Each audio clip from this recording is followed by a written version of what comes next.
Young, and it is my pleasure to welcome you to our panel on ruining and repairing Shakespeare, the new political adaptations. We feel honoured to have this opportunity to speak to you today, and so I'd like to begin by thanking the programme committee and also thanking all of you for being here.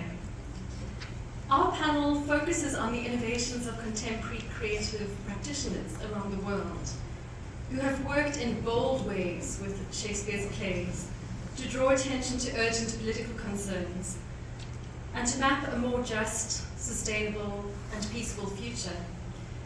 We reflect on the issues that arise from this practice of dislocating Shakespeare to expose persistent injustice.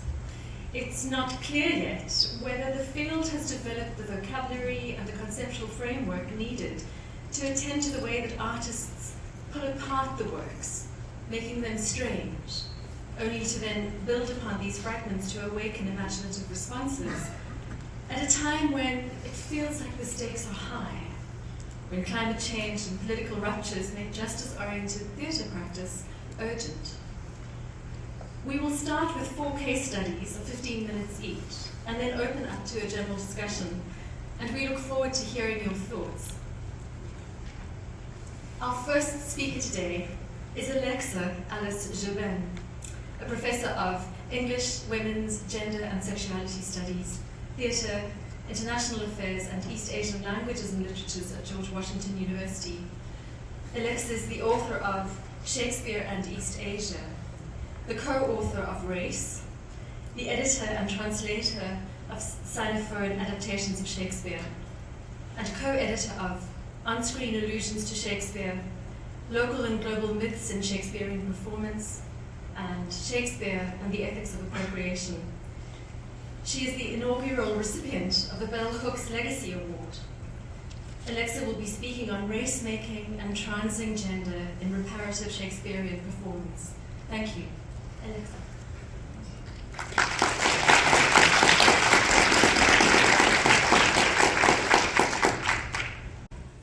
Thank you, Sandy. Thank you all for being here today. Gendering and race-making are intertwined technologies of representation and presentation. They enable racial gendering and gendered racial practices in performance. Racist attitudes, appropriate gender stereotypes. Similarly, cisgender sexism helps racial prejudices perform oppressive acts. Cisgender sexism is a term coined by Julius Serrano to describe a society's privileging of cisgender perspectives, as a compulsory cisgender perspective. To borrow disability studies scholar Tobin Sieber's words, racial and gender practices amount to an aesthetics, in the sense that they provide material for an increased critical consciousness about the way that certain bodies make other bodies feel in a room.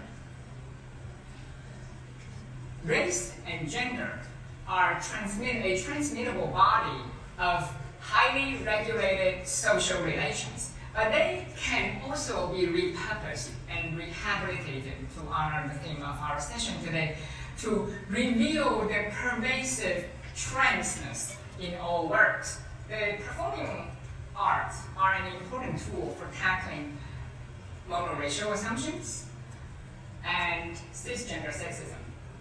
Belinda Sullivan played Falstaff as the Witch of Brentford in Double Drag in 2013. The African-American Shakespeare Company production of Merry Wives of Windsor both tackles anti-trans attitudes in the play and introduces racialized dimensions to Falstaff. I would like to offer a few snapshots from my working archive. Let us begin with examples of tacit transness. Cesario in Twelfth Night is a figure of composite assemblage, co-created by Viola and their twin brother Sebastian. There are several globally prominent interpretations of Viola as a character of color. In a 1999 all-female Broadway-style Takarazuka musical production, Yamato Yugo played Viola, Cesario, and Sebastian, all three in the Japanese language. You're probably wondering how this has anything to do with race. Well, it's coded in language. In the Takarazuka 12th Night, when Cesario finds himself pursued by the lovelorn Ophelia and declares that I am the man and a dream, he speaks with double irony. The actor departs from more common forms of noun and pronoun to evoke a queerness that is encoded in the Japanese language, in which even first-person pronouns are gendered. The seemingly straightforward concept, man, comes with a full gradation of signifiers for age, class, and racialized differences. LGBTQ artists are known to have taken advantage of these linguistic features. So to focus our attention on tacit trans-ness, I use the word trans as a verb. Trans is a verb. I suggest that her performance has trans the race and gender, and trans the presumed whiteness of these characters, the speeches, their stable cisgender positions.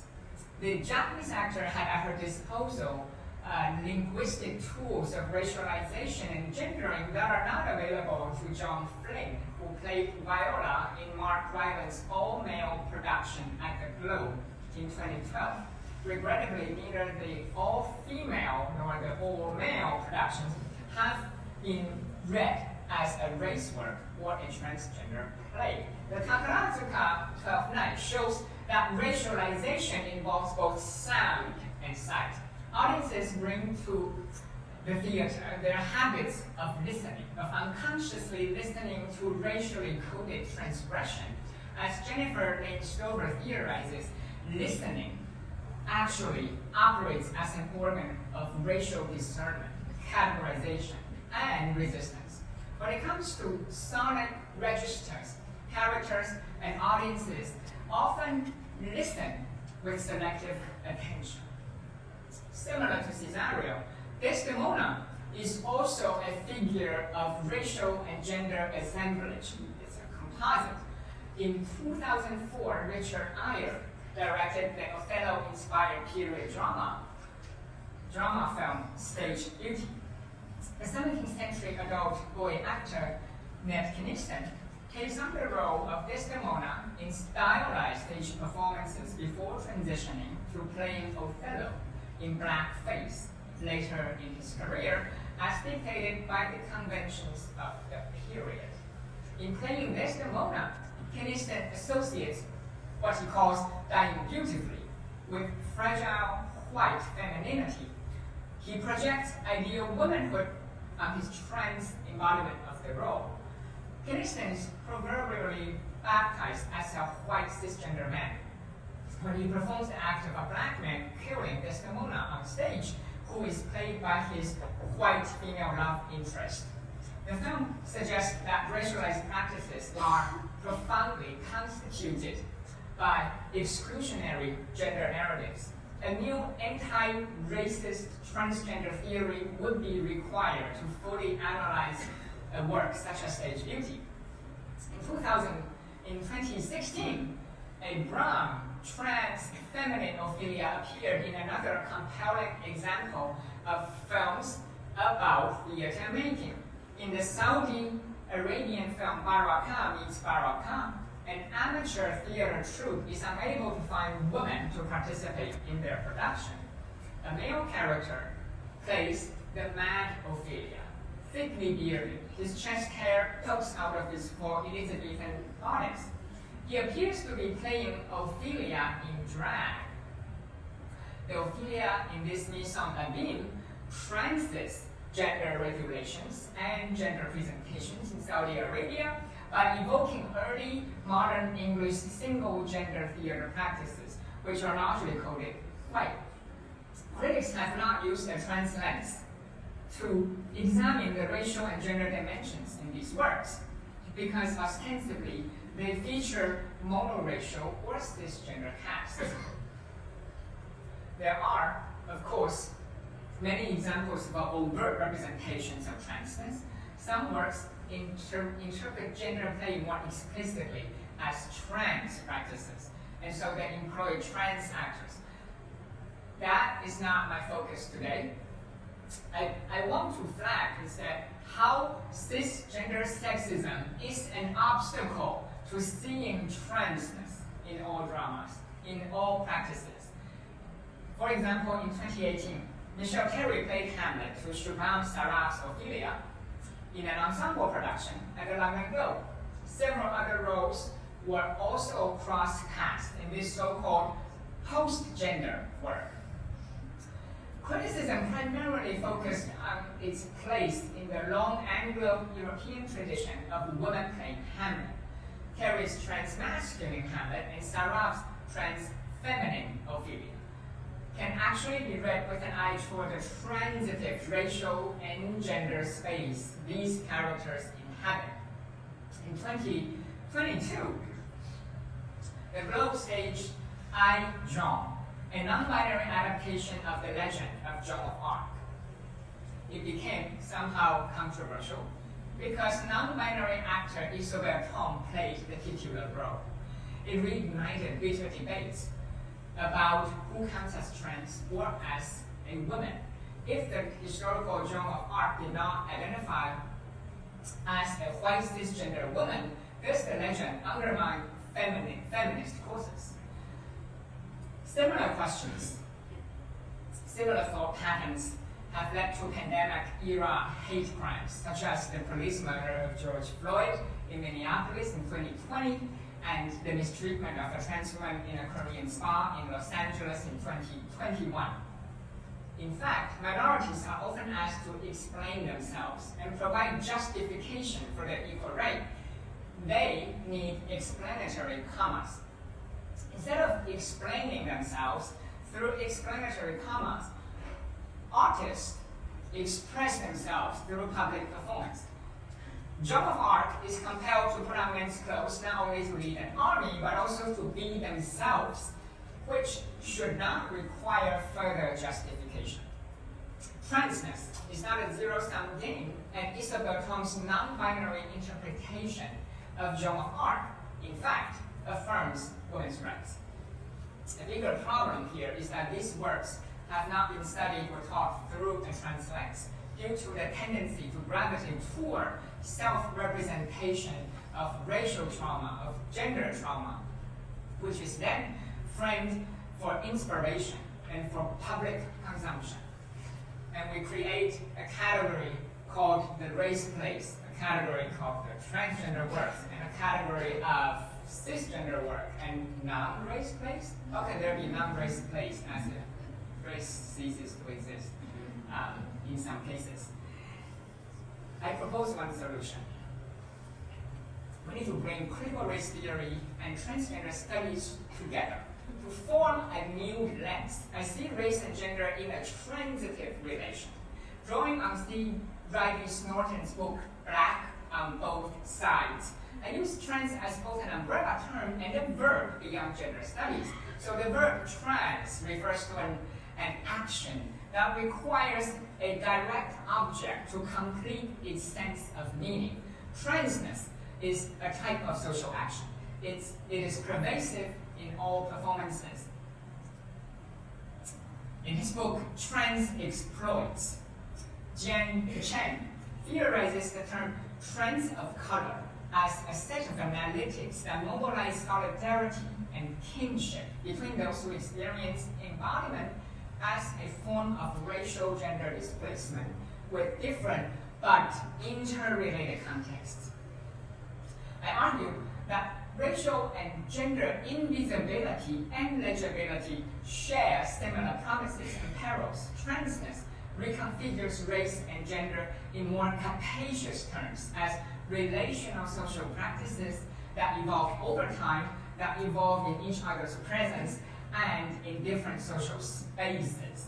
This trans lens transcends dualism and binaries. We can use it to decenter cisgender perspectives that have been a default position in literary criticism. All writers produce trans narratives, as well as narratives that may not align with the self-identification. So there's great synergy between race and trans theories. Current scholarship, as part of the power knowledge structure, faces some challenges, especially epistemic injustice. The disciplinary silos impose an uneven burden on marginalized fields, and this tendency is reflected in the editorial practices that expect explanation for everything that does not fit with certain worldviews. No footnote is required for Aristotle's poetics, but detailed and potentially distracting explanations are needed for non-white, non-cisgender, non-able-bodied subjects. Come to think of it, Aristotle would be better off with some footnotes. For example, Aristotelian logic in Islamic thought, among other topics. So if we focus our attention on trans-ness in race and gender studies, we can cross-examine cognate cultural phenomena across extended periods of time and locations. It helps us overcome the isolation of localized cases through scale jumping. Neil Smith uses the term scale jumping to describe social movements that escape the traps of parochialism. Actors create racially and gendered transitory spaces to achieve social reparation. An ethics of care emphasizes that all characters and all readers need and give care to one another. So when practiced with an ethics of care, criticism can be a type of empowerment through estrangement. As we discover new knowledge, we become strangers to ourselves. Instead of engaging in suspension of disbelief regarding gender crossings, for example, or mixed race performance, audiences could practice suspension of cisgender sexism. Since race-making is a technology of representation that structures social norms, films that feature casts of the same race can be read through critical race theory, just as films starring cisgender actors should be read through a trans lens to uncover cisgender sexism and tacit trans-ness in their characters. Scholarship can become socially reparative by investigating all constructs of normativities such as whiteness and cisgender ideas, rather than simply looking for minoritized experiences in race plays or in so-called transgender works. This anti-racist transgender theory can provide radical hospitality in an inhospitable world. Thank you.